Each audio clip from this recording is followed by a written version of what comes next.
Dr. Paisley.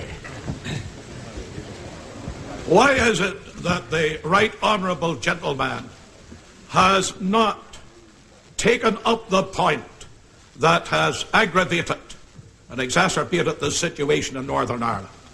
It is not a matter this afternoon about whether there is a channel conveying messages to the Provisional IRA. It is not a matter whether the government has had contacts in the past or in the present. It is a matter of denying that those statements have been denied by the Secretary of State. He has rubbished any suggestion of any such talks.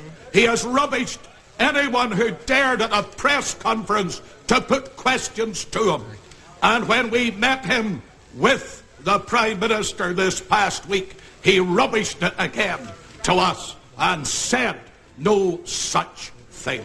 The people of Northern Ireland today demand that the Secretary of State explains why he issued falsehoods himself, got officials to issue falsehoods, and Downing Street backing up those falsehoods. And could I say to the right honourable gentleman, if this Order. I'm sure that the honourable gentleman is being as restrained as he can at this particular moment. Order. Falsehoods mean one thing to the chair of this House. That is lies. I wonder if he could rephrase what he is saying. I would be very much obliged if he could do so. Madam Deputy Speaker, Madam Speaker, I would like to ask the Secretary of State a question that everyone in Northern Ireland is asking.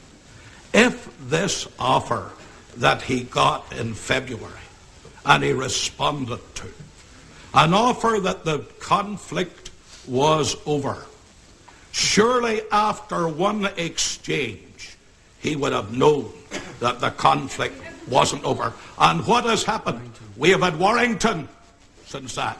These talks were going on when Warrington took place. This London, this city, the talks were going on while the bombing was going on in this city. And even when the bombing took place on the Shankill Road, the lines were still open.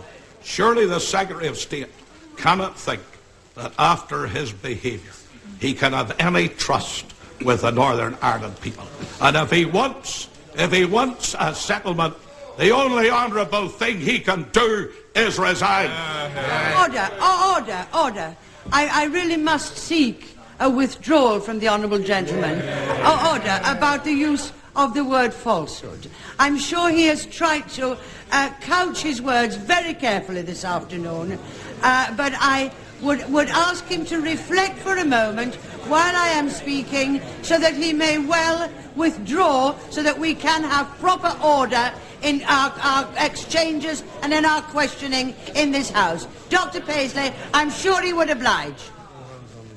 Madam Speaker, because of the seriousness of the situation, I cannot oblige you.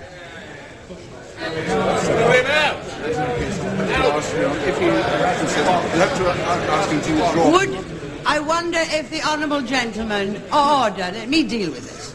I wonder if the honourable gentleman would reflect. It is very important to me and to this House that he is able to question the Secretary of State. And I do not want to have to use the standing orders that are given to me at this time. Now, I would ask him to reflect in all sincerity. I want him to be in this House to hear the exchanges. And I do ask him, as a long-standing member of this House, as a senior statesman and parliamentarian, to order.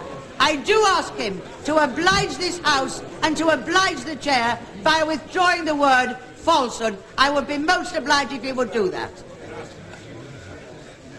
Madam Deputy Speaker, or Madam Speaker, Madam Speaker, I would like to stay in this House.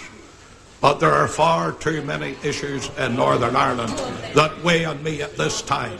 And the people of Northern Ireland would say to me, why did you not stand by what you said outside the House? And I stand by what I said. It was a falsehood that was worse It was a lie.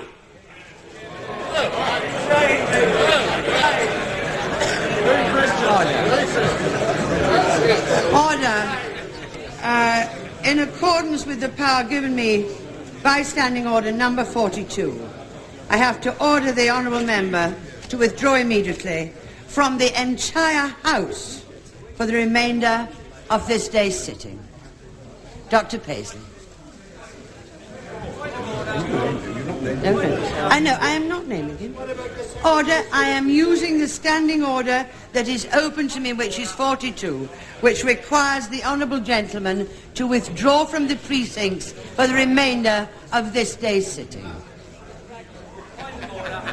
Amen. No point of order at this stage. I'm dealing with a standing order now. Dr. Paisley, I'd be much obliged if you would see that the standing order that I have just declared is carried out. Name him. Name him. Order! Order! Dr. Paisley, I require you to leave the precincts of this House for the remainder of the day's sitting.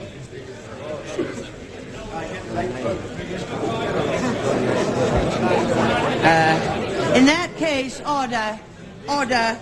In that case, I name Dr. Ian Paisley. Motion. Madam Speaker, I beg to move that Dr. Ian Paisley be suspended from the service of the House. The question is that Dr. Paisley be suspended from the service of this House. Many that opinion say aye. Aye. Contrary, no. No. Aye. Clear the lobbies. Order. Order.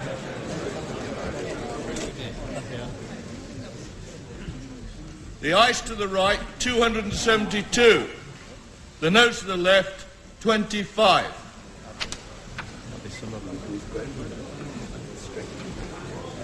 The ayes to the right, 272. The noes to the left, 25. The ayes have it. Order. Unlock. I have to direct the honourable member for Antrim North to withdraw in compliance with the order which the House has just made. Mr. Seamus Mallon to question.